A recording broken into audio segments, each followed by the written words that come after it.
सीधा चलते हैं यूपी के जिले की ओर, जहां पर सीएम योगी आदित्यनाथ सभा को संबोधित कर रहे हैं। जनसभा ने रामनवमी के आयोजन को पूरी भव्यता के साथ संपन्न किया है और आज मुझे गौतम बुद्ध नगर लोकसभा सीट के सिकंदराबाद में आप सबसे संवाद बनाने का अवसर प्राप्त हो रहा है। इस अवसर पर मैं आप सबका हृदय से अभिनंदन करता हूं, स्वागत करता हूं। बहनों और भाइयों, पूरे देश के अंदर लोकसभा का चुनाव चल रहा है। पहले चरण में पूरे देश के अंदर अलग अलग राज्यों में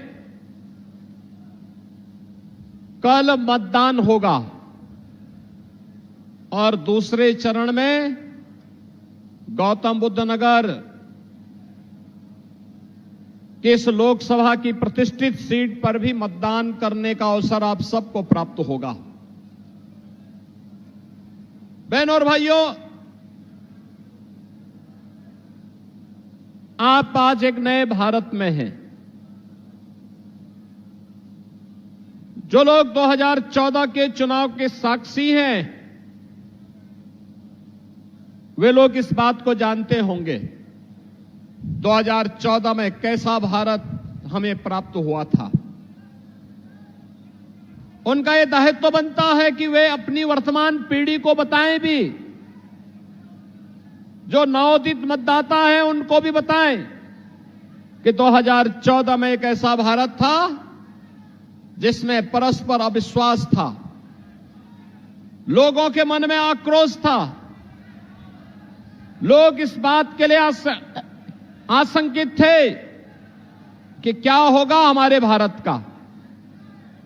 दुनिया में सम्मान घट चुका था, सीमाएं सुरक्षित नहीं थी, देश के अंदर कहीं आतंकवाद, कहीं नक्सलवाद, कहीं अलगाववाद सिर चढ़ करके बोल रहा था, विकास के कार्य ठप पड़ चुके थे, देश की सभी संस्थाओं में भ्रष्टाचार चरम पर पहुंच चुका था, युवा निराश था, किसान आत्महत्या कर रहा था, महिलाएं असुरक्षित थी और गरीब कल्याणकारी योजनाओं पे डकैती पड़ रही थी।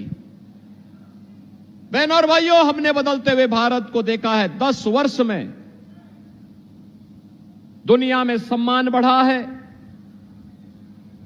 सीमाएं सुरक्षित हुई हैं, नक्सलवाद और आतंकवाद की समस्या का समाधान हुआ है।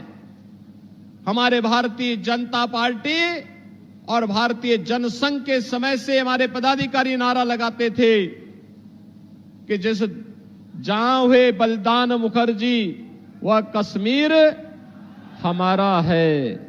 लेकिन बहनों और भाइयों, डॉक्टर श्यामा प्रसाद मुखर्जी जी का बलिदान कश्मीर में 2 विधान, 2 निशान और 2 प्रधान की व्यवस्था को समाप्त करने के लिए हुआ था। और कांग्रेस ने समस्या दी थी जिसने आतंकवाद फैलाया, न जम्मू कश्मीर में न केवल बल्कि पूरे देश को आतंकवाद की चपेट में ला दिया। रोज विस्फोट होते थे, निर्दोष लोग मरते थे, व्यापारी तबाह होता था, परिवार के परिवार तबाह हो जाते थे और एक कांग्रेस के लोग तमाशबीन बने रहते थे। एक भी बार ये लोग आतंकवाद के खिलाफ बोलने को तैयार नहीं थे। और बहनों और भाइयों, आज आप देख रहे होंगे कश्मीर में धारा 370 समाप्त हो गई। महिलाओं की गरिमा की रक्षा करने के लिए 3 तलाक की कुप्रथा समाप्त हो गई।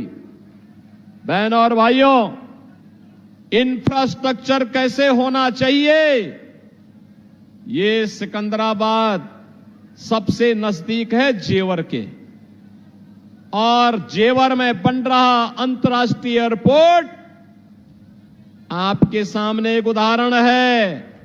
बहनों और भाइयों, एशिया का सबसे बड़ा एयरपोर्ट आपके पास बन रहा है। इसका सर्वाधिक लाभ तो सिकंदराबाद और जेवर को ही होने जा रहा है।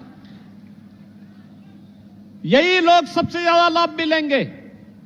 हां, अर्थव्यवस्था प्रदेश और देश की इसके माध्यम से सुदृढ़ होने वाली है। 12 लेन और 6 लेन के 8 लेन के हाईवे बने, रैपिड रेल की सुविधा हम देने जा रहे हैं, मेट्रो आ रही है।